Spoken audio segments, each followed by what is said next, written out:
Liquor కేసులో కవిత arrest అయి నెల రోజులవుతోంది. తిహార్ జైల్లో ఉన్న కవితను ఇప్పటి వరకు కేటీఆర్ తో పాటు పలువురు కుటుంబ సభ్యులు పరామర్శించారు.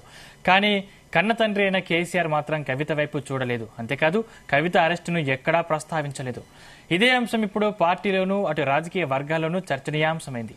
కేటీఆర్ మాత్రం రెండోసారి కవితతో భేటీ అయ్యారు. అయితే సీబీఐ కస్టడీ ముగుస్తుండటంతో రౌస్ అవెన్యూ కోర్టు ఎలాంటి నిర్ణయం తీసుకోబోతుందనే ఉత్కంఠ నెలకొంది. ఈ అంశానికి సంబంధించిన మరిన్ని పూర్తి డీటెయిల్స్ మా ప్రతినిధి శ్రీచరణ్ అందిస్తారు. శ్రీచరణ్.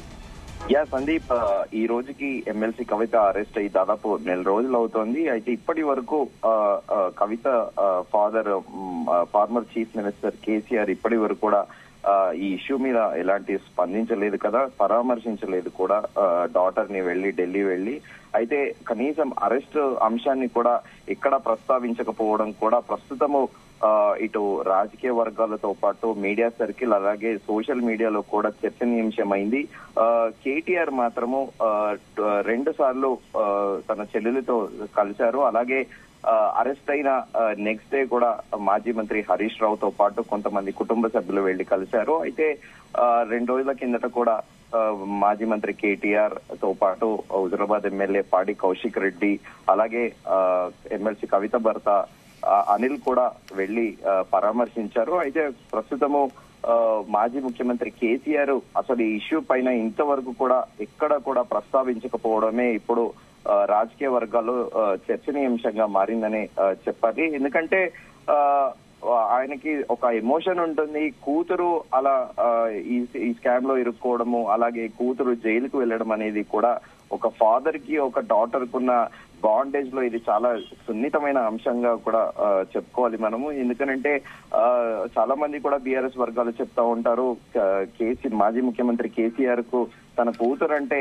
అమితమైన ప్రేమ అని, కూతురు పట్ల చాలా అంటే చాలా మమకారం కలిగి ఉంటారని కూడా ప్రధానంగా బీఆర్ఎస్ వర్గాలు ఎప్పటికీ చెప్తా ఉంటారు. అయితే కూతురు ఇలా జైలుకు వెళ్లడం పైన ఫాదర్ గా ఒక ఎమోషన్ ఉంటుంది. ఆయనే ఎలాంటి వ్యూస్ కూడా అంటే ప్రస్తుతానికి ఒక బీజేపీని కౌంటర్ వేయడము, ఒక ఫాల్స్ అలిగేషన్స్ తో తన కూతుర్ని జైల్లో పెట్టాలని ఏదో రాజకీయంగా ఒక విమర్శ కూడా చేయకపోవడము సరికదా, కనీసం వెళ్లి కూడా పరామర్శించకపోవడం వెనుకల ఏమైనా వ్యూహం ఉందా, లేకపోతే అక్కడికి మాజీ ముఖ్యమంత్రి కేసీఆర్ వెళ్లి తన కూతుర్ని అలా ఆ పొజిషన్ లో చూసి భావోద్వేగానికి లోనవుతారా అనేది కూడా ఒక చర్చనీయాంశంగా మారింది. అయితే ఢిల్లీ లిక్కర్ స్కామ్ లో మార్చి 15వ తేదీ నుండి మార్చి 15వ తేదీన ఈడీ అధికారులు అరెస్ట్ చేశారు. ఆ తర్వాత ఆమెను 20 రోజులుగా తిహార్ జైల్లోనే ఉంచారు. కస్టడీకి ఇవ్వాలని Delhi rows Avenue court CBI కోరగా అందుకు 3 రోజులు అనుమతి ఇచ్చింది. అయితే ఈ కస్టడీ నేటితో ముగుస్తుంది. ర్యాండమ్ గా ఈ రోజుకి నెల రోజులు అవుతోంది ఆమె అరెస్ట్ అయ్యి.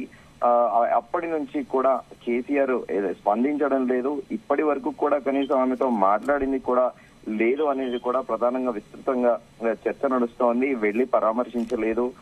కేవలం మదర్ అలాగే వాళ్ళ అన్న ఫ్యామిలీ మెంబర్స్ వెళ్లి కలిశారు. అయితే వాళ్ళ మదర్ శోభ మాత్రం కూడా ఇనిషియల్ గా డేస్ లో ఆమెను వెళ్లి కలిశారు. అయితే ఇప్పుడు కేసీఆర్ తీరు మాత్రము ప్రస్తుతం రాజకీయ వర్గాల్లో చర్చనీయాంశమైంది.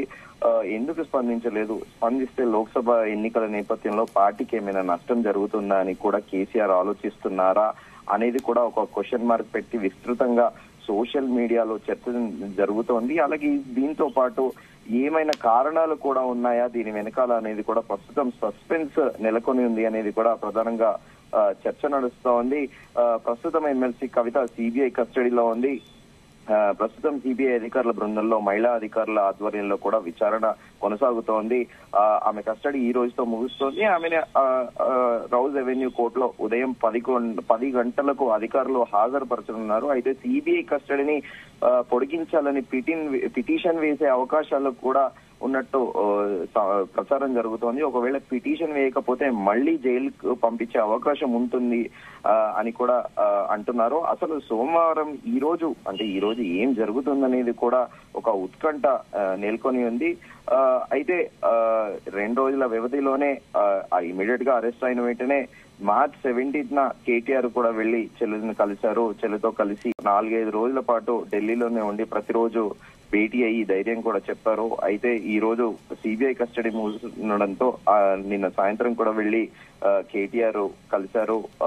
ముందుగా అనుకున్నట్టు అడ్వకేట్స్ తో పాటు భర్త అనిల్ కూడా ఉన్నారు. అయితే లాయర్ మోహిత్ రావు కూడా తరచుగా కూడా ఇక్కడ సంప్రదింపులు జరుపుతున్నారు. ఈ కేసులో కవితను సిబిఐ అరెస్ట్ చేసిన తర్వాత ఫస్ట్ టైం కేటీఆర్ సోదరుని కలవడం కూడా భేటీకి ప్రాధాన్యత ఏర్పడింది. కస్టడీలో అడిగిన ప్రశ్నలు ఈ కేసుకు సంబంధించిన లీగల్ యాక్షన్ పైన కూడా సుమారు గంట పాటు సుదీర్ఘంగా చర్చించినట్టు కూడా సమాచారము. అయితే ప్రస్తుతము ఎమ్మెల్సీ కవిత కూడా బెయిల్ పిటిషన్ వేసే ఆలోచనలో ఉన్నట్టు కూడా తన అడ్వకేట్స్ తోని కూడా ఇదే విషయాన్ని కూడా ప్రస్తావించినట్లు ప్రచారం జరుగుతోంది. ఒకవేళ ఈ రోజు కస్టడీ పిటిషన్ సిబిఐ ఒకవేళ కస్టడీ పిటిషన్ వేయకపోతే ఎమ్మెల్సీ కవిత కూడా బెయిల్ పిటిషన్ వేయాలని ఆలోచిస్తున్నట్లు కూడా ఇటు బీఆర్ఎస్ వర్గాలు అంటున్నాయి. అందుకోసము లాయర్ మోహిత్ రావుతో చర్చించినట్టు కూడా ప్రధానంగా ప్రచారం జరుగుతోంది. ఏ అంశాలపైన బెయిల్ పిటిషన్ కోరుతూ పిటిషన్ వేయాలి, అందుకు సంబంధించిన డాక్యుమెంట్లు తయారీపైన కూడా డిస్కస్ కూడా చేసినట్లు కూడా ప్రధానంగా చర్చ సాగుతోంది. అయితే ఢిల్లీ మద్యం పాలసీ కేసులో గత 2 ఏళ్లుగా అనేక ఆధారాలు, సాక్ష్యాలు, వాంగ్మూలాలు సేకరించిన తర్వాత కవితను ఢిల్లీ ముఖ్యమంత్రి అరవింద్ కేజ్రీవాల్ ను ఈడీ అరెస్ట్ చేసిన విషయం తెలిసిందే. అయితే ఈడీ విచారణతో పోలిస్తే సిబిఐ మరికొంత అదనపు సాక్ష్యాలను కూడా సేకరించింది. కవిత కస్టడీ రిపోర్ట్ లో అనేక సంచలన విషయాలు చెప్పింది. మద్యం పాలసీ కేసులో అసలు సూత్రధారి, పాత్రధారి కవితేనని కూడా సిబిఐ ప్రధానంగా అలిగేషన్స్ వేసింది. అయితే ఈ నేపథ్యంలో మద్యం వ్యాపారిని కేజ్రీవాల్ కు పరిచయం చేసిందే కవితనని కూడా సిబిఐ తెలిపింది. అయితే సండే ఎంక్వైరీలో కూడా విచారణలో కూడా శరత్ చంద్రారెడ్డికి సంబంధించిన ప్రశ్నలే ఎక్కువగా అడిగినట్టు కూడా సమాచారము. శరత్ చంద్రారెడ్డి ఎలా పరిచయము, ఎన్నిసార్లు మీరు కలిశారు అని కూడా సిబిఐ క్వశ్చన్ చేసినట్లు కూడా ప్రధానంగా చర్చ నడుస్తోంది. మహబూబ్ నగర్ లో రూపాయలు దాదాపు 14 కోట్ల అగ్రికల్చర్ ల్యాండ్ ను బలవంతంగా శరత్ చంద్రారెడ్డికి అమ్మారని, దీనికి సంబంధించిన ఆయన వాంగ్మూలము, తగిన సాక్ష్యాలు ముందు పెట్టి మరీ కవితను సిబిఐ ఇంటరాగేట్ చేసినట్టు కూడా ప్రధానంగా చర్చ నడుస్తోంది. అయితే ఇప్పుడు కేసీఆర్ ఈ ఇష్యూ పైన ఎలా స్పందించకపోవడం అనేది కూడా ఒక చర్చనీయాంశంగా మారింది. ఎందుకంటే ఒక ఫ్యామిలీ మెంబర్ గా ఎవరికైనా కూడా ఇంట్లో ఫ్యామిలీ మెంబర్స్ ఇలా కేసులో ఇరుక్కోవడము, జైలుకు వెళ్లడం అనేది కూడా చాలా ఒక ఎమోషనల్ గా ఒక భావోద్వేగంతో కూడిన సన్నివేశంగా ఉంటుంది. ఎందుకంటే ఏ ఫ్యామిలీలో ఒక కూతురికి ఇంత పెద్ద ప్రాబ్లం వస్తే ఏ తండ్రి అయినా కూడా చాలా ఎమోషనల్ గా ఉంటారు. అయితే ఇప్పుడు కేసీఆర్ పరిస్థితి అటు మింగలేక కక్కలేక అన్నట్టు ఉంది అని కూడా సోషల్ మీడియాలో విస్తృతంగా ప్రచారం నడుస్తోంది. ఎందుకంటే ఒకవేళ కూతురు వైపు నుంచి అక్రమంగా అరెస్ట్ చేశారు అని అంటే ఇటు సిబిఐ, ఈడీ సాక్ష్యాధారాలతో సహా కూడా కోర్టుకి ఎవిడెన్స్లన్నీ కూడా కోర్టులో ప్రొడ్యూస్ చేస్తుంది. ఒకవేళ మళ్ళీ కేసీఆర్ ఒక కూతురు ఆస్పెక్ట్ లో మాట్లాడితే ఓకే గానీ రాజకీయంగా కూడా ఏమైనా మాట్లాడితే ఇటు కాంగ్రెస్, బీజేపీ కూడా కౌంటర్ వేస్తోంది. అయితే ఇప్పుడు పార్లమెంట్ ఎన్నికలలో కూడా పలు జాతీయ మీడియా సంస్థలు కూడా సర్వే ప్రకటించిన విషయం తెలిసిందే. బీఆర్ఎస్ కి 1-2 సీట్లు మినహా పెద్దగా ఈసారి గెలుచుకునే అవకాశాలు కూడా లేవన్న నేపథ్యంలో ఇప్పుడు కేసీఆర్ ఏమైనా కూడా రాజకీయంగా స్టేట్మెంట్ ఇస్తే అది బీఆర్ఎస్ కి ఇబ్బంది అవుతుంది అనేది కూడా ప్రధానంగా సోషల్ మీడియాలో చర్చనీయాంశంగా మారింది. కానీ ఏమైనప్పటికీ ఒక ఫ్యామిలీ ఇష్యూ, ఒక ఫాదర్ డాటర్ బాండేజ్ లో ఎవరైనా కూడా ఒక ఫాదర్ కూతురు జైలుకి వెళ్ళింది అని అంటే న్యాచురల్ గానే చాలా ఇబ్బంది పడుతూ ఉంటారు, చాలా బాధపడుతూ ఉంటారు. అయితే ఇప్పుడు కేసీఆర్ అయితే ప్రస్తుతము కూతురు కవిత పైన కూడా ఎలాంటి ఈ ఇష్యూ పైన స్పందించకపోవడం కూడా ఒక చర్చ అయితే నడుస్తోంది అని చెప్పాలి మనము. Sandeep, right, thank you Sricharan.